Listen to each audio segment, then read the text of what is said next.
Une discussion, celle autour des rapports présentés par le Premier ministre devant l'Assemblée nationale. Ça, c'était ce soir. Une clôture, celle de la première session parlementaire 2020-2021.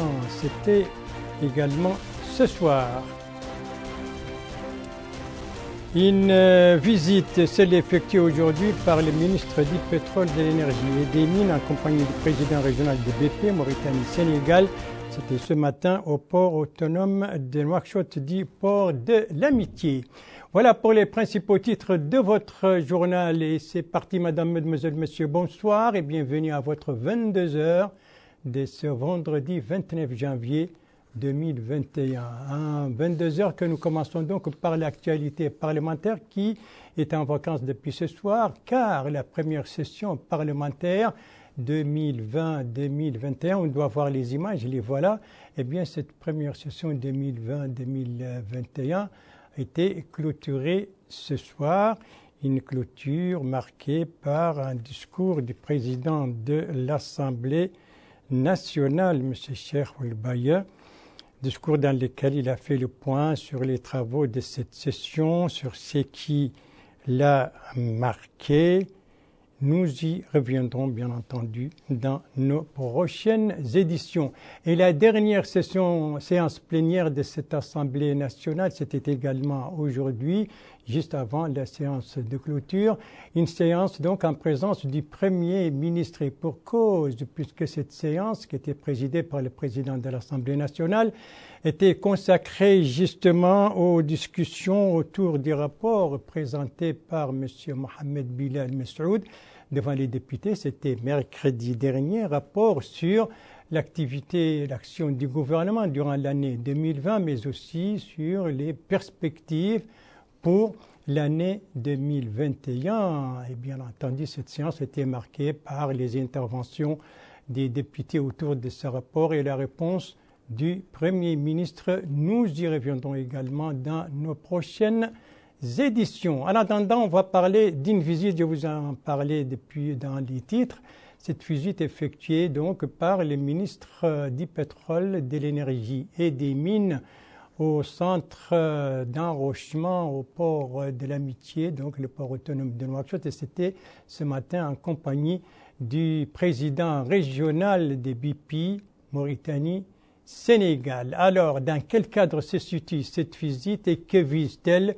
Élément de réponse avec Bokar Baïleba. Une brise-lame sera construite dans le cadre du développement du champ Grand Tortue Ahmeyim de production de gaz. Pour réaliser cette structure, la société British Petroleum doit recourir aux roches.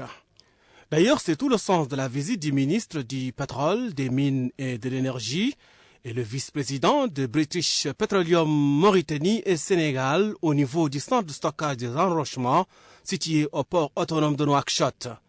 À ce jour, plus d'1 million de tonnes de roches, soit environ 50% de la quantité requise, ont été produits et stockés sur le site.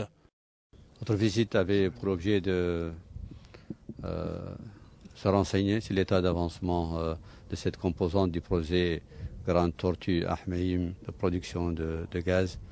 La Mauritanie, sur le site de la Mauritanie se produit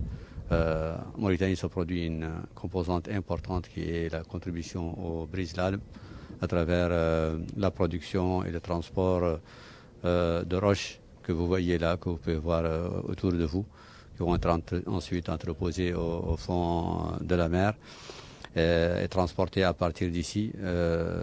C'est l'occasion de la visite de M. Emile Ismailov, qui est le vice-président de la British Petroleum pour la Mauritanie et le Sénégal. Et c'est aussi pour nous l'occasion de passer en revue l'avancement du projet Grand Tortue, qui, comme vous le savez, est un projet extrêmement important. Un projet qui était en place conçu pour être mis en œuvre sur 3 phases. La troisième phase devait prévoir la production de quelques 2 millions de mètres cubes de gaz par an. Et arrivée à ce niveau, elle devait générer des ressources très importantes pour la Mauritanie et pour le Sénégal. En dépit du contexte particulier aggravé par la pandémie Covid-19, Le projet gazier Grand Tortue Ahmeyim avance et a atteint 52%. Le début de production de gaz liquéfié est prévu en 2023. Le projet a connu beaucoup de défis, notamment à cause du Covid, la baisse drastique des prix des produits pétroliers. Aujourd'hui, le prix du pétrole pratiquement est à moins de 40% de ce qu'il était au moment de la conception du projet. En plus des mesures diverses qui ont été mises en œuvre, mesures sanitaires qui ont limité les mouvements des personnes et des biens. Et puis, il y a toutes les politiques engagées maintenant par beaucoup de pays vers la transition énergétique dans le cadre de leur engagement pour les changements climatiques. Tout cela constitue des forces exogènes qui mettent la pression sur le projet. Ceci reflète leur confiance dans le gouvernement mauritanien et sénégalais, dans la stabilité des deux pays, dans la qualité du projet et de ses ressources.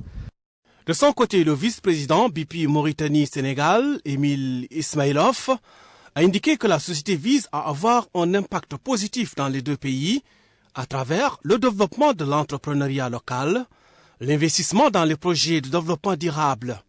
Il a rappelé que l'extraction, le transport et le stockage des roches constituent une bonne illustration de cet engagement.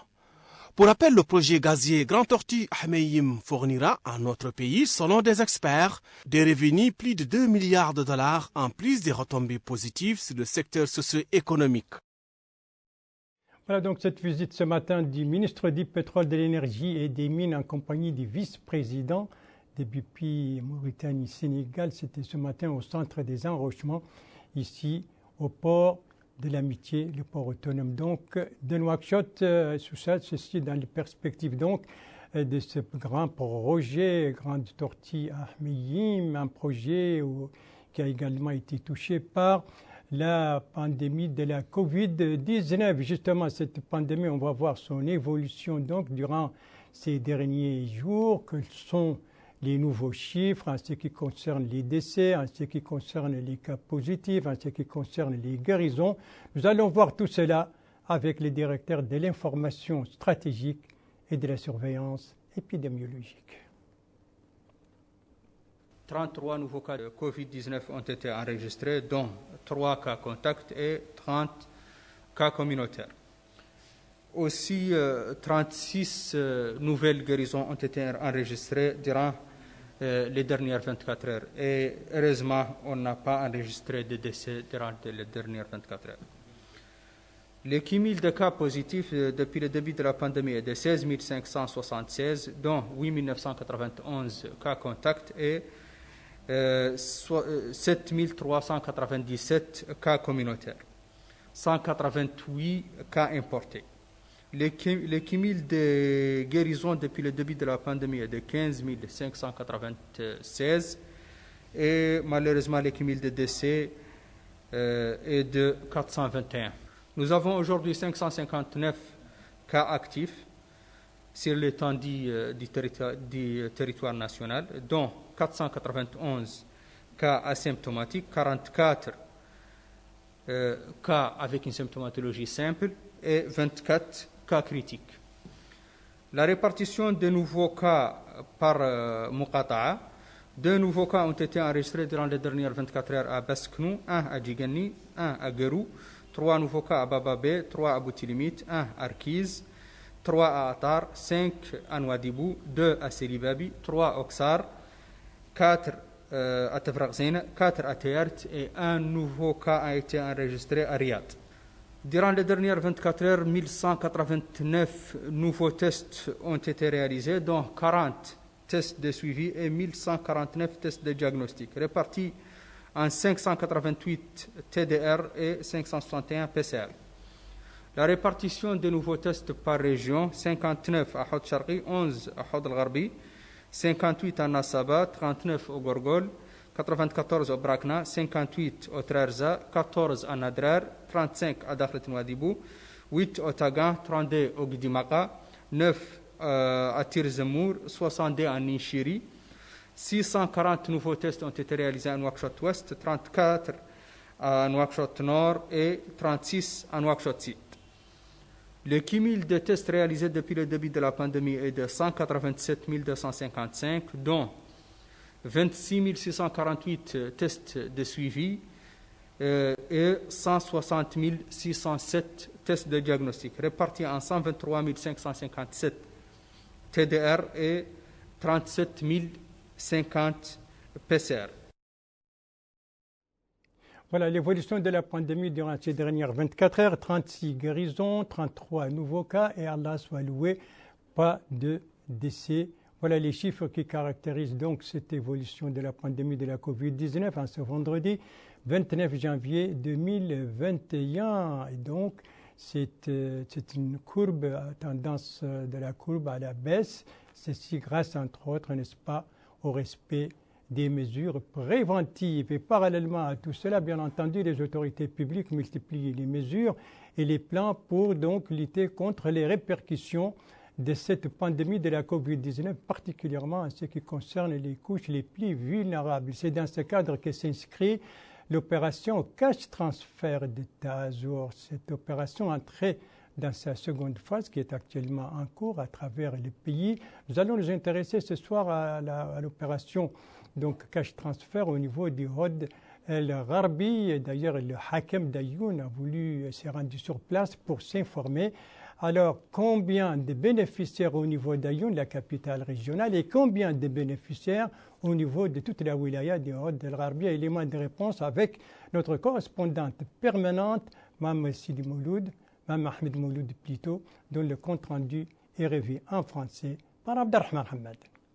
Plus de 35 000 familles nécessitaires dans la wilaya du Hod El Gharbi sont ciblées par cette opération Cash Transfert Direct, supervisée par la Délégation générale à la solidarité nationale et à la lutte contre l'exclusion d'Azur en collaboration avec Gaza pour les transferts d'argent. L'objectif principal de ces processus est d'atténuer les effets négatifs de la pandémie de coronavirus sur les familles fragiles. Supervisant l'opération au niveau de la Muqata'a d'Ayoun, le Hakem Cheikh Saïd Ould-Daghili a souligné que la mission de supervision de l'opération a accompli 90% de sa mission au niveau de la commune d'Ayoun, affirmant que des travaux sur le terrain sont bientôt lancés au niveau du reste des communes de la Muqata'a qui compte 6 784 familles bénéficiaires. Le Hakem a indiqué que les familles bénéficiant du programme Ta'Azur recevront un montant en espèces de 22 500 €, tandis que les familles inscrites à un programme Takaful auront 15 000 €. Il a ajouté que tous les programmes mis en œuvre par la Délégation générale à la solidarité nationale et à la lutte contre l'exclusion Ta'Azur visent à élever le niveau de vie des familles à faible revenu. De son côté, le coordinateur régional de la délégation Ta'Azur a indiqué que les missions de Ta'Azur sont maintenant présentes dans toutes les Muqata'a de la wilaya et s'emploient à effectuer les transferts monétaires pour tous les bénéficiaires ciblés dans un délai de 20 jours. Les bénéficiaires de l'opération Cash Transfert ont exprimé sa satisfaction des conditions de distribution, soulignant que l'opération se déroule normalement. Il est à noter que le nombre de bénéficiaires du processus de transfert au niveau des autres Muqata'a sont Koubeni, 10 904 familles, Tintan, 10 098 familles et Tamchakat, 6 594 familles nécessiteuses. Voilà l'opération donc Cash Transfert au niveau du Hod El Gharbi, une opération destinée à alléger donc les souffrances et les répercussions de la Covid-19 par rapport aux couches les plus vulnérables. Et parallèlement, les campagnes se poursuivent, les campagnes de sensibilisation autour des mesures préventives se poursuivent à travers le pays, comme exemple au niveau de notre capitale économique, au niveau de l'école la plus ancienne donc de la wilaya de Dakhlet Nouadhibou. Un reportage de notre correspondant permanent Alvarez Cheibani, reportage revu en français par Al-Haj Abdeldine. L'école primaire d'El Arigib est considérée comme étant l'établissement scolaire le plus ancien au niveau de la wilaya de Dakhlet Nouadhibou. Cette école dotée de 12 classes a subi de multiples réhabilitations. Au fil du temps, elle assure toujours sa mission pédagogique en formant de nombreuses générations. Cet établissement d'enseignement primaire commence à s'adapter au contexte de la pandémie actuelle, en imposant des mesures préventives anti-coronavirus à ses élèves qui sont au nombre de 574. Les élèves de l'école L'Areguib déclarent qu'ils ne peuvent pas accéder à leur école sans porter de masque, se laver les mains avec le savon et éviter tout rassemblement pour se prémunir du Covid-19. Sur le terrain, le staff éducatif travaille en étroite coordination avec les comités de vigilance afin d'éveiller à l'application des mesures préventives en milieu scolaire, conformément au protocole sanitaire dans le but d'assurer un retour sécurisé aux cours. Le directeur de l'école primaire L'Areguib, M. Shahoul Mohamed, indique que son établissement applique scrupuleusement les mesures préventives depuis la reprise des cours. Il affirme qu'ils ont constitué un comité de vigilance qui veille à l'exécution des mesures préventives par toute personne fréquentant l'école, que ce soit le staff éducatif ou les élèves. Et il ajoute que ce comité assiste quotidiennement à l'entrée des élèves aux classes et contrôle avec rigueur la mise en œuvre des mesures préventives. L'école de l'Areguib, située en plein centre-ville de Nouadhibou, est un établissement pionnier, d'autant plus que ses élèves respectent les mesures préventives, un signe d'adaptation aux exigences imposées par la pandémie. La situation de l'école la plus ancienne donc de la wilaya de Dakhlet Nouadhibou et les mesures préventives. Merci de suivre les GTF de Mauritania. La suite du journal avec une actualité qui n'a rien à voir avec la Covid-19, actualité marquée par 2 réunions de conseils régionaux. La première, c'est celle du conseil régional de Nouakchott, une réunion qui s'est déroulée aujourd'hui. Reportage Garmi Teguedi. Cette session ordinaire du Conseil régional de Nouakchott a pour but d'examiner les plans et programmes mis en œuvre depuis la dernière session. Supervisant les travaux de cette session, la présidente du Conseil régional, Mme Fatimatoum Abdelmalik, a salué les efforts consentis par les membres du Conseil régional au cours de la pandémie du Covid-19.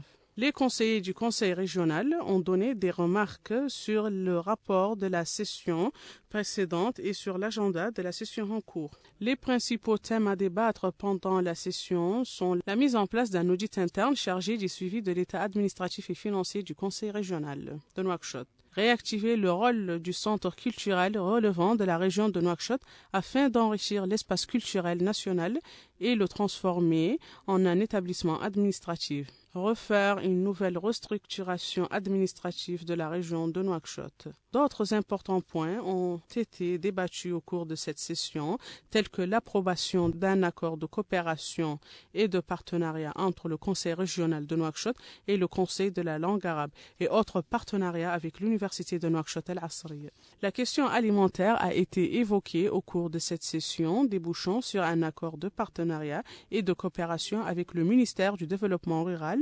visant à atteindre une autosuffisance en nourriculture maraîchère et la création d'opportunités d'emploi à la main-d'œuvre locale. Première session ordinaire donc du Conseil régional de Nouakchott pour l'année 2021. Elle s'est tenue aujourd'hui. Autre conseil régional également qui tient lui aussi sa première session pour cette année en cours. Il s'agit cette fois du Conseil régional de l'Adrar, une réunion qui s'est tenue aujourd'hui à Attar, alors que vise cette session. Élément de réponse avec notre correspondant permanent là-bas, Abdelrahman Jiddoumou, compte rendu revu en français par Bokar Baïleba. Cette session vise à adopter le budget 2021, revoir le règlement intérieur du Conseil et présenter les rapports du comité chargé d'étudier la situation sociale des habitants de la wilaya. À cette occasion, le vice-président du conseil régional de l'Adrar, Moulay Zainoul Shrif, a indiqué que cette session vise à examiner le budget alloué pour l'exercice 2021, espérant que la nouvelle année apportera plus de prospérité aux populations locales. Il a en outre indiqué que le conseil régional de l'Adrar accompagnera les efforts des pouvoirs publics pour impulser un développement durable à travers la mise en œuvre des projets socio-économiques. De son côté, le conseiller du Wali chargé des affaires économiques et du développement local, Ahmed Yahya Oul-Seyid, a indiqué que l'État continuera à soutenir la décentralisation en évaluant le rôle des conseils régionaux. Il a rappelé que ceci constitue l'un des piliers du programme du président de la République. En d'autres termes, la disponibilité de l'administration à faire tout ce qui pourra faciliter la tâche au conseil et améliorer les conditions de vie des populations de l'Adrar. Voilà pour donc ces réunions du Conseil régional de Nouakchott et d'Attar. Direction maintenant le centre du pays, précisément la wilaya de la Saba, une wilaya où la société civile s'active et multiplie les initiatives au profit des tout petits, donc les enfants du préscolaire. Que visent de telles initiatives? Élément de réponse avec l'un de nos correspondants à Saba, Moutali Sadar, dont le compte rendu est revient en français par Abdoulaye Demeba. Les organisations de la société civile à Kifa se déploient au profit des bambins de cette ville afin de les doter des aptitudes nécessaires en prélude à leur intégration à l'école. Le réseau pour le développement et le devenir des jardins d'enfants relevant de la coordination des organisations pour le développement de la Saba en collaboration avec des acteurs de la société civile a mis en œuvre cette initiative. Cette citoyenne qui fait partie de la société civile de cette ville a déclaré qu'elles ont décidé de mettre en place un modèle afin que les enfants soient prêts pour leur scolarité, dès qu'ils atteignent l'âge d'aller à l'école. Elle a enfin exprimé qu'au niveau de la commune de Kifa, qu'elles ont 19 salles de classe. Cette monitrice affirme qu'elle est chargée de la formation de certains enfants. Elle vient dans la matinée. Elle les aide à se laver les mains, particulièrement avec la pandémie du Covid-19. Cette autre monitrice souligne que l'instruction des enfants est importante. Ils viennent au niveau de ce jardin en compagnie d'autres bambins. Durant la matinée, ces derniers, dit-elle, sont accompagnés par leur tuteur jusqu'en salle de classe. Dernière étape de notre voyage à l'intérieur du pays, mais aussi dernière nouvelle de ce journal. Elle nous conduit dans la wilaya du Trarza, cette wilaya agricole par excellence, d'où l'importance de la vulgarisation agricole. Une vulgarisation dont disposent plusieurs associations et groupements agricoles. Sur le rôle du vulgarisateur, un reportage de l'un de nos correspondants dans cette wilaya, Abdallah Yislim, dont le compte-rendu revient en français par Abdelrahman Hamad. En parlant du vulgarisateur agricole, il s'agit en fait de celui qui est en permanence sur le terrain avec les paysans pour sa formation. C'est le cas de ces vulgarisateurs agricoles qui visitent souvent la localité d'El Kark pour accompagner ces agriculteurs durant la saison afin de réussir la saison. Sa mission, selon ce vulgarisateur, est donc d'amener les paysans à adopter un matériel végétal performant, de lui enseigner des méthodes de travail et des techniques culturelles appropriées en vue d'améliorer la production de son système d'exploitation et d'améliorer son niveau de vie. Le rôle du vulgarisateur agricole, selon cette spécialiste de la vulgarisation, ne se limite pas à l'encadrement, mais plutôt au suivi minutieux pour détecter les ennemis de la culture afin de les éradiquer au moment opportun. Le vulgarisateur agricole conçoit un plan de travail qui devrait être suivi par l'agriculteur en commençant par les aménagements agricoles jusqu'à la commercialisation de la production. Voilà donc sur la vulgarisation et le rôle du vulgarisateur agricole se termine ce journal. Merci à vous, madame, mademoiselle, messieurs, de l'avoir suivi. Merci bien entendu aux équipes rédaction et techniques qui ont participé à sa conception. Je vous en rappelle les principales informations. Ici, c'est l'avant-dernière séance plénière de l'Assemblée nationale consacrée aux discussions du rapport présenté par le Premier ministre mercredi devant cette Chambre sur le rôle, sur l'action du gouvernement 2020, des perspectives pour 2021. Ça, c'est la clôture de cette première session parlementaire 2020-2021. C'était ce soir, clôture marquée par un discours du président de l'Assemblée nationale. Et ça, c'est la visite ce matin du ministre du pétrole, de l'énergie et des mines en compagnie du vice-président des BP Mauritanie-Sénégal. C'était au centre des enrochements au port autonome de Nouakchott, dit port de l'amitié. Voilà pour le rappel des titres et aussi un autre rappel qu'il ne faut jamais oublier, c'est le respect des gestes barrières, à savoir rester chez vous, ne sortez que par nécessité. Et si vous sortez par nécessité, n'oubliez pas votre masque et n'oubliez pas de respecter la distanciation sociale, au moins 1,50 m par rapport aux autres. N'oubliez pas que votre santé est entre vos mains. Prenez soin de vous pour vous protéger et pour protéger les autres. Et si vous aimez vos proches, eh bien, pas d'approche et pas non plus de reproche. Sur ce, je vous donne rendez-vous, Inch'Allah, demain à la même heure, 22h. Bonsoir.